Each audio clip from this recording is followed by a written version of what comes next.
Hey guys, thanks so much for joining me for this video. My name's Leanne and I'm in the garden again. I think this bonus chick, this one, I think that might be a rooster.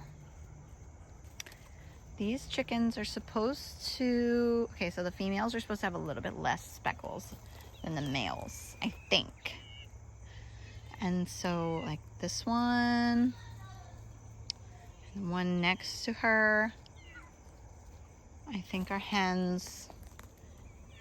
This one and the one behind and that one. So I think I've got like 5 hens, and some of them look definitely like their combs are more developed. Anyway, that's not what I want to talk about for this video. In this video, I wanted to share a little bit about the benefits gardening has on your mental health. I can't give you this perfect advice that's going to help and fix everything, but the garden has helped me and I want to share how it's helped me. So I went through a bout of postpartum depression after I had my second, and it rocked my world. The garden, when I was out here, it was one of the few things that I could do to make me feel like I wasn't going crazy. So I clung to it a lot. Hey, baby. Can you let me touch you? No. I've got some holes in my irrigation and they're drinking the water from it. See right there. Put these guys to bed before they wreak havoc. They have water. They have that waterer, and it's got enough water in it, but they must have been neglecting it. I'm not a mental health coach, but I know that the garden has helped me get my feet more firmly planted. My faith more so. But I believe that God used the garden as a tool to help me get my head back on my shoulders while I was going through that postpartum depression. It ended up being more than just postpartum depression. It ended up being other health issues that I think I've had all my life, but they just got flared up like crazy after having kids, which I think happens to a lot of people. Hello, you baby zucchini. Yay, so exciting. Also, right there, I've got another one. If you watched my last video, I did yellow squash, zucchini, nasturtium. Yellow squash, zucchini, nasturtium. So this actually should be yellow squash right here. We'll see. We'll see how it goes. But it looks like either the yellow squash or the zucchini sprouted or germinated before everything else. There's another one. I sowed all these seeds in my last video if you want to check it out. If you've been tracking with me with my YouTube channel for as long as I have been doing YouTube, which I did YouTube a couple years ago and then decided I needed to take a break from it because of my mental health. That was when I had my issues, and I had someone comment on something about like, how could you do it with 2 littles? Like, that's amazing. I'm like, I couldn't. I had to stop. I was losing my mind. And even though the garden and sharing about the garden brought me so much joy, I really needed to put it down. Not the garden. I needed to put the content creation down in order to get my head back. And it did help. It freed up a lot of time where I could actually focus on what I needed to do to heal, which also allowed me to... I stepped on this stick and it went inside my boot. I saw myself step on that outside of my body. That really... Okay. Some of them are back. I got to put them all to bed. They knocked this over. That's probably why they're thirsty, because they knocked this over. Here, babies. Drink, drink, drink, drink. There you go. I have found if I put this waterer on the outside of their run, they can't reach it from the inside right here, but I'll move it back to where they can. It keeps the water a lot cleaner. All too close to me. So I had this thought to share because I am going through another really hard season of my life, probably the hardest that I've ever been in my entire life. And I'm finding that the garden is where I feel the most clear-headed, the garden and the gym. I feel the most clear-headed and able to focus on the beauty and the love that is in my life, which is so many places. I have so much beauty and so much love in my life that I will never exhaust the amount of things I could think of other than my woes, other than everything going wrong. So I'm going to focus on that.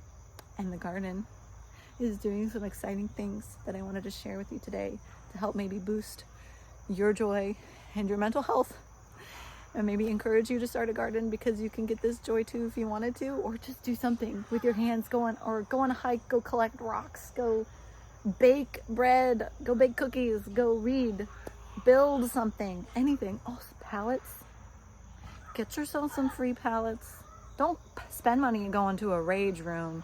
Get yourself some free pallets and smash them to pieces. That will resolve a lot of your negative energy and tension. I know from experience. What? This is a Long Island cheese pumpkin that honestly looks like a little wonky little square, but we got one right here. This makes really delicious thick walled pumpkins. I'm actually about to make some pumpkin spice syrup for my coffee. I've got some in the freezer from last year. Then I have another one. This one looks slightly more round, about the same size though. I haven't found any more on the plants. This is what happened last year. The bugs made all of the squash fall off the plants before they got fully pollinated, and I ended up only with harvesting I think 2 or 3, but I still have it in my freezer. That's how big they were. I think each pumpkin I harvested last year was enough to make 3 or 4 pies. This is the remnant of the Gerardale pumpkin that I don't think is gonna do anything. I think she's dead. Long Island cheese pumpkin, I think, is the only one that is still living. If you've been tracking with me, I sowed Long Island cheese pumpkin, winter luxury pumpkin, Long Island cheese pumpkin, butternut squash, and the Gerardale. But only the Long Island cheese is really doing anything anymore. It seems to be the most pest resistant. I am up for suggestions if you have any pumpkin varieties that can handle the South. Other than the Cherokee Tan, I've grown that one. I don't really want to grow that one again because it was very productive, but it didn't make very thick-walled pumpkins. And I really want to grow a big pumpkin. So let me know if you have suggestions. This is a marigold. It is one of my favorite things to have in the garden, and I will have it in the garden every single year of my life until the end of my days because, first of all, it seeds itself, so I couldn't really get rid of it if I wanted to, but I don't want to because it's beautiful. I absolutely love them.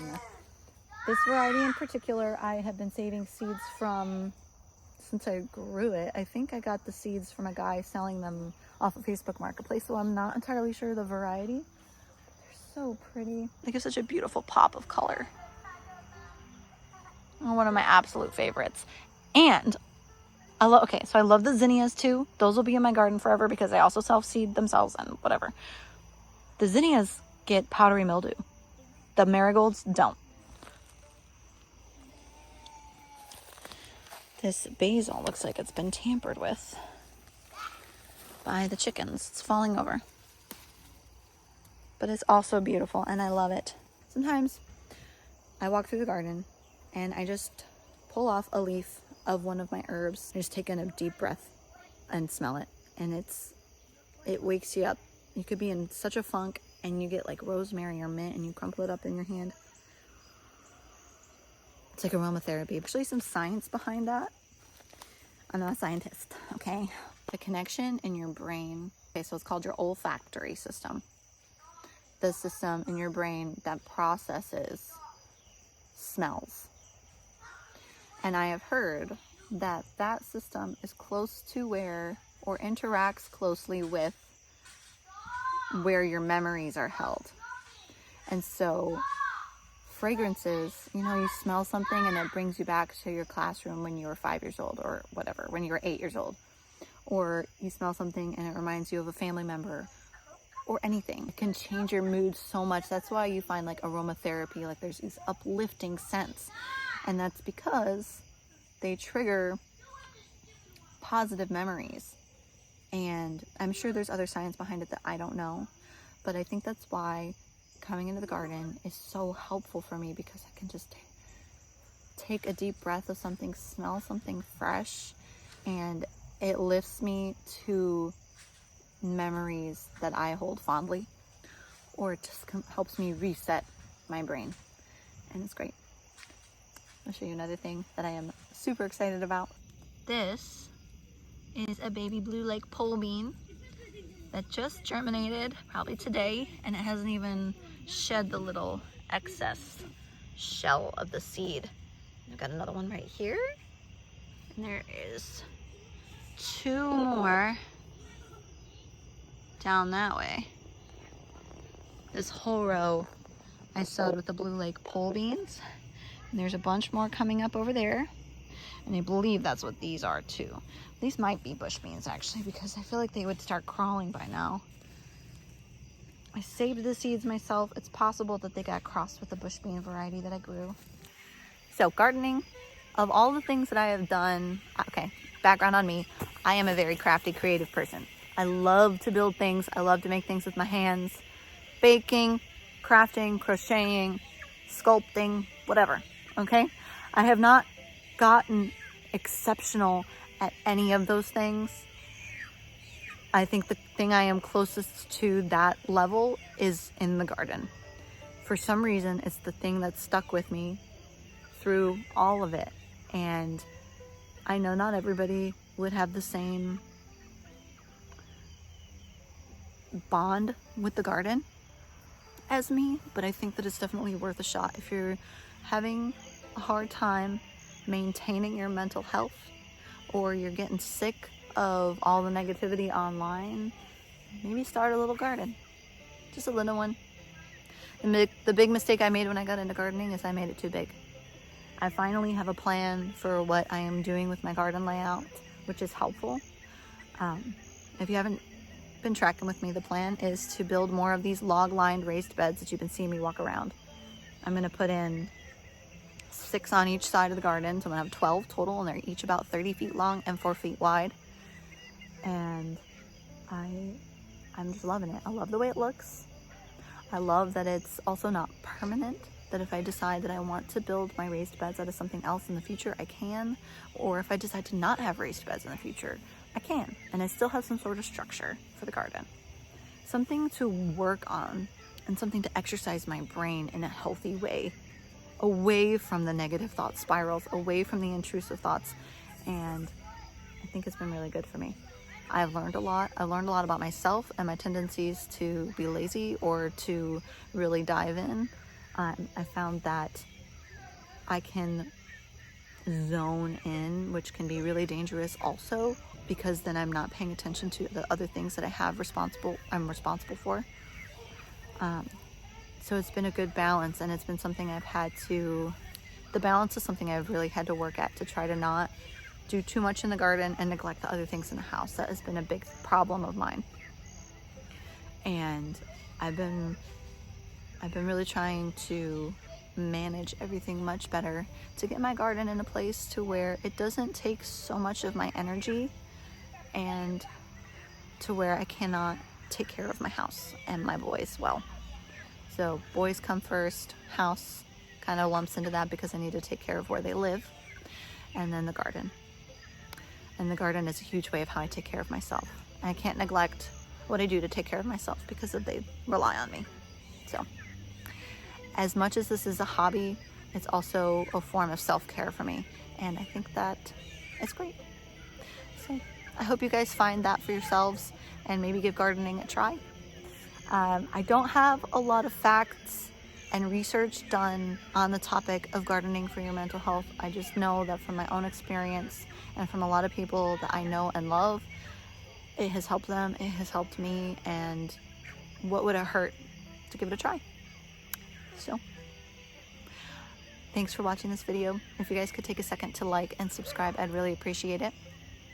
I'm on Instagram too. I try to post there regularly throughout the week, and I post shorts on the weekend, usually Thursday, Friday, Saturday, and Sunday. I love you too, babe. Usually Thursday, Friday, and Saturday, and then I post my longer video on Thursdays.